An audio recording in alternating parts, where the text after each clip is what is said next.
నూలులో శతాబ్దాల గౌరవం, పట్టు పరంపరకు ప్రతీక, సంప్రదాయానికి శాశ్వత చిరునామా సఖీ. నమస్తే, వెల్కమ్ టు సుమన్ టీవీ రైతు కార్యక్రమం.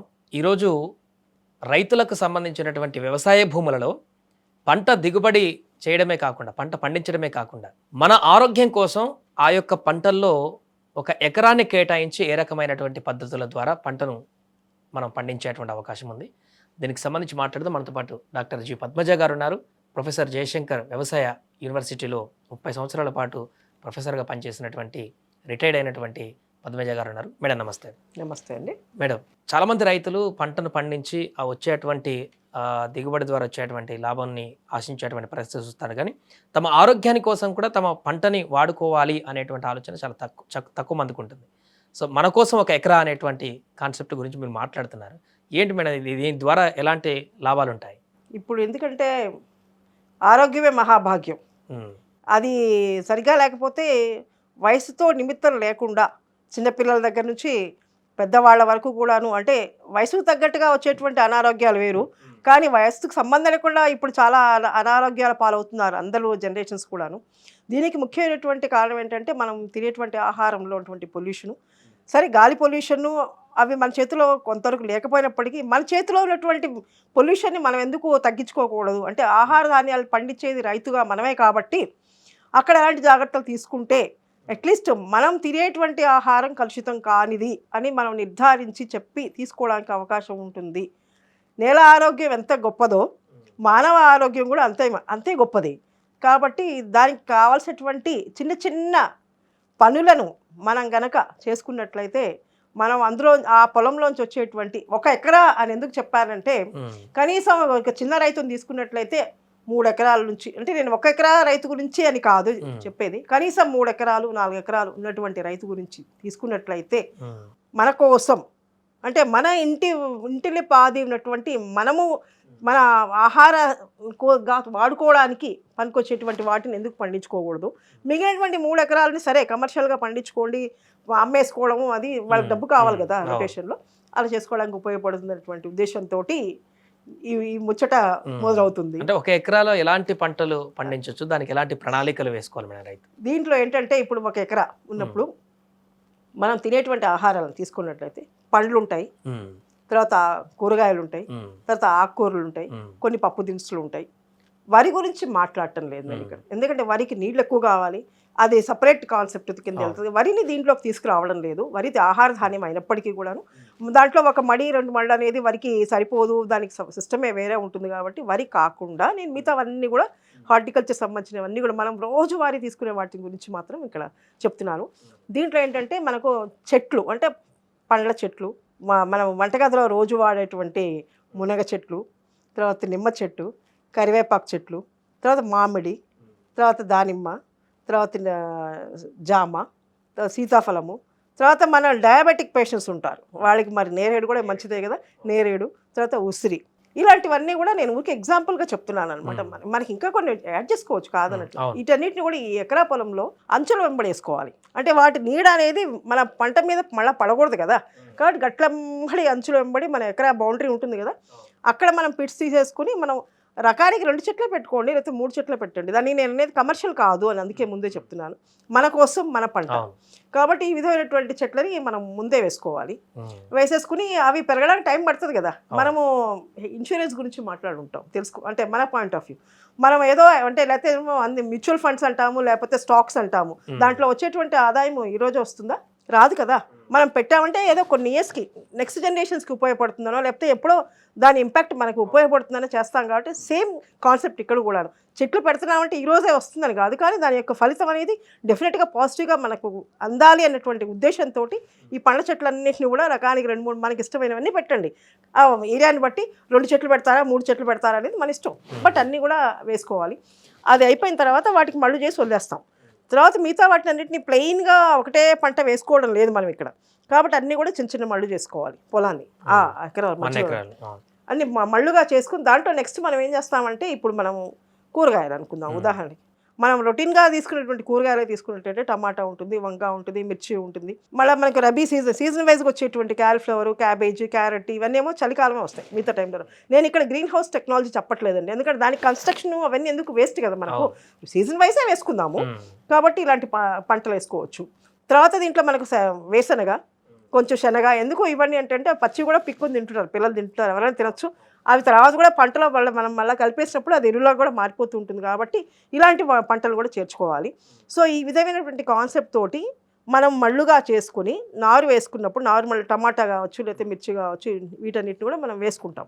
ఇంకొకటి ఏంటంటే ఇప్పుడు మొదలు పెడితే స్టాగర్డ్గా, అంటే పంట తీసేయగానే పంట అయిపోయిందంటే కుదరదు కదా. కాబట్టి 30 రోజుల వ్యవధితోటి ఫస్ట్ ఒక మళ్ళీ మనం టమాటా వేసుకున్నామంటే ఇంకొక మళ్ళీ టమాటా వేయాలంటే 30 రోజులు గ్యాప్ ఇచ్చి మనం నాటండి అక్కడ. అంటే ఇది అయిపోయేటప్పటికి అది వస్తుంది. ఇది అయిపోయిన తర్వాత ఇంకొక మళ్ళీ, అంటే ఒక 3 మళ్ళు ఉన్నా కూడా 4 మళ్ళు ఉన్నా కూడా అన్నీ ఒకేసారి నాటకుండా 2 మళ్ళు ఒకసారి నాటితే 2 మళ్ళు 30 రోజులు గ్యాప్తో నాటుకున్నట్టయితే మనకి టమాటా అనేది వస్తూ ఉంటుంది. మిర్చి కూడా అలాగే వస్తుంది. కానీ అదే ఆకుకూరలు ఉన్నాయి మనకు, పాలకూర, తోటకూర, చుక్కుకూర, కొత్తిమీర, రోజు వాడేటువంటి ఐటమ్స్ అవి కూడా.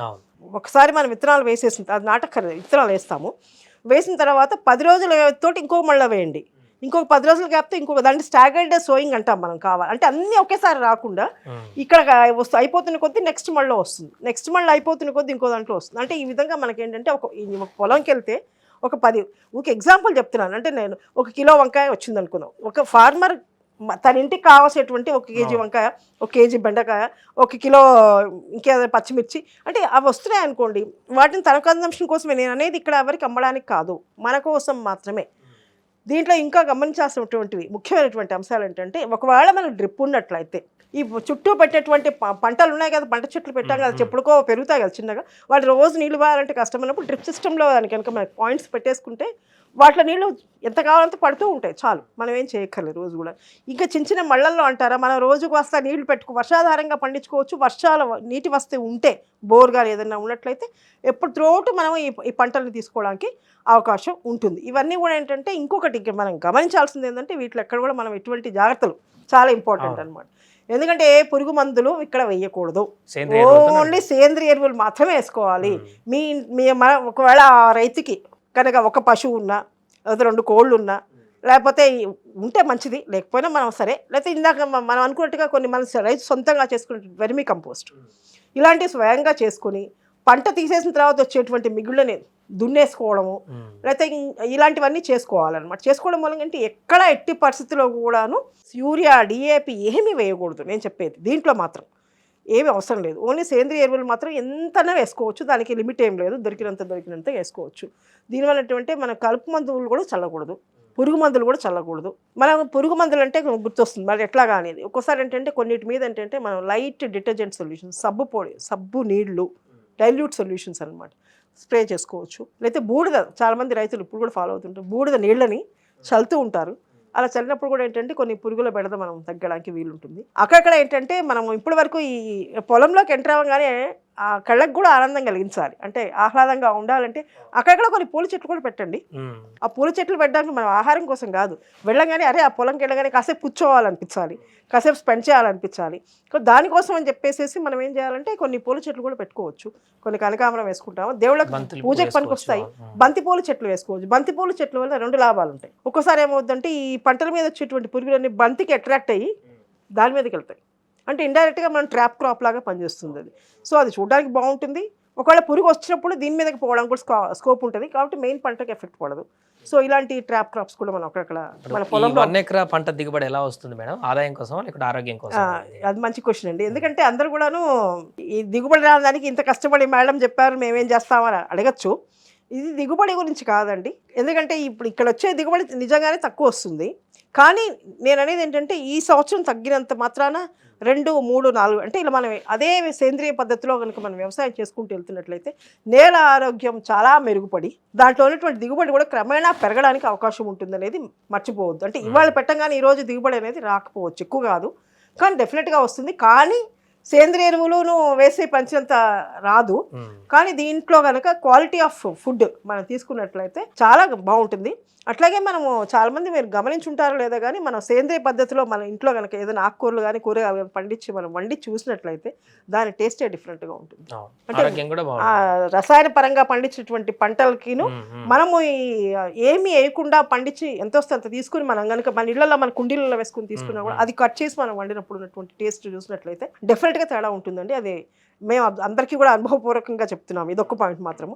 కాబట్టి అది చాలా ఇంపార్టెంట్. సో ఇవన్నిటిని గమనించి కనుక తీసుకున్నట్లయితే ఈ ఆదాయమా ఆరోగ్యమా నెక్స్ట్ క్వశ్చన్ చాలా ఇంపార్టెంట్. ఈ 1 ఎకరా మాత్రం మన ఆరోగ్యం కోసమే అని మాత్రం గుర్తుపెట్టుకోవాలి అందరం.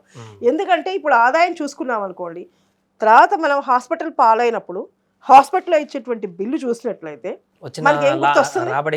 రాబడి మొత్తం కాదు, ఇంకేమైనా ఉంటే కూడా అమ్ముకోవాల్సిన పరిస్థితి వస్తుంది. కాబట్టి ఇక్కడ ఆదాయమా ఆరోగ్యమా అంటే మాత్రం ఈ ఎకరా పొలం మన ఆరోగ్యం కోసమే అనేది మాత్రం బల్లగుద్ది చెప్తున్నారు. దయచేసి పొలాలు ఎక్కువ మంది ఉన్నవాళ్ళు ఎవరైనా సరే 5 ఎకరాలు ఉంటే 1 ఎకరా కేటాయించండి.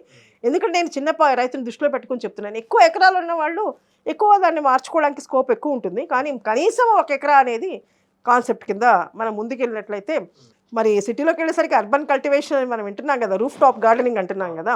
దీంట్లో ఎవరు నాకు తెలిసి పురుగు మందులు వేయకుండా ఏం వేయకుండా సేంద్రియ పద్ధతిలోనే వచ్చిన దాన్ని ఇంటి కోసం దాన్ని వాళ్ళు అమ్మడం కోసం అయితే కమర్షియల్గా ఇంటి రూఫ్ గార్డెనింగ్ చేయరు కదా. అక్కడ వాళ్ళకి సిటీలో పొలము జాగా లేకపోవడం మూలంగా ఇంటి మీద చేస్తున్నారు. మరి మనకు పొలము రైతు నిజంగా పొలాలు ఉన్నప్పుడు దాంట్లో ఎందుకు 1 ఎకరాన్ని కేటాయించకూడదు? ఇంకా సహజమైన పద్ధతిలో మనం చేసుకోవడానికి స్కోప్ ఎక్కువ ఉంటుంది. కాబట్టి కంపల్సరీగా ఇది మన కోసం 1 ఎకరా, మన ఆరోగ్యం కోసం 1 ఎకరా అనేది చాలా ఇంపార్టెంట్గా అందరూ గుర్తుపెట్టుకోవాలి. Right madam, thank you so much. అది వ్యవసాయాన్ని వచ్చేటువంటి దిగుబడి లాభాల కోసమే కాకుండా కమర్షియల్గా కాకుండా దాంట్లో ఉన్నటువంటి ఒక భూమిని మన కోసం, మన ఆరోగ్యం కోసం, మన కుటుంబం కోసం ఆ భూమిని వెచ్చించి దాంట్లో పండించేటువంటి పంటలు మన కోసం, మన తినడం కోసం ఉపయోగిస్తే ఆరోగ్యంగా చాలా కుటుంబం మొత్తం కూడా పరిపూర్ణంగా ఉంటుందంటే కూడా వారు చెప్తున్నారు.